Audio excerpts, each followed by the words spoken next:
ரத்த பந்தம்னு நம்பி உன் ரகசியத்தை சொன்னியே, இன்னைக்கு அவளே அத ஆயுதமா எடுத்து உன்னை தாக்குறாளேன்னு கண்ணீர் வடிக்கிறாயா? அழுவாத தாயி, இந்த உலகத்துல உன்னை காக்க பெத்த தாயை விட மேலா நான் இருக்கேன். நீ என்ன நம்பி வந்திருக்க. உன் கூட பிறந்தவங்க கைவிட்டாலும் உன் நிழலா நான் உன் கூடவே இருப்பேன். உன்னை ஏமாத்திட்டு இன்னைக்கு உன்னை பார்த்து எள்ளி நகையாடுறவங்க முன்னாடி நீ மகராசியா வாழ்ந்து காட்டணும். ஒரு காலத்துல அவங்க உன் வாசலுக்கு வந்து நிக்கிற மாதிரி காலம் மாறும்.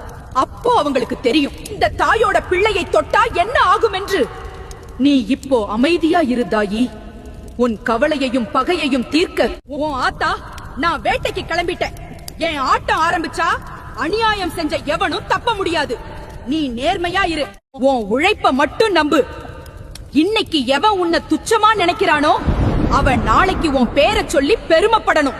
அந்த அளவுக்கு உன்னை ஒரு பெரிய உயரத்துல கொண்டு போய் உட்கார வைக்கலன்னா நான் உன் ஆத்தாவே இல்ல தாயி. கௌரவத்தை மீட்டு தர்றது என் பொறுப்பு. பயம் கொள்ளாதே. என் அருள் உன் பின்னாடி நிழலா வரும். இது உன் அம்மன் தர்ற சத்திய வாக்கு.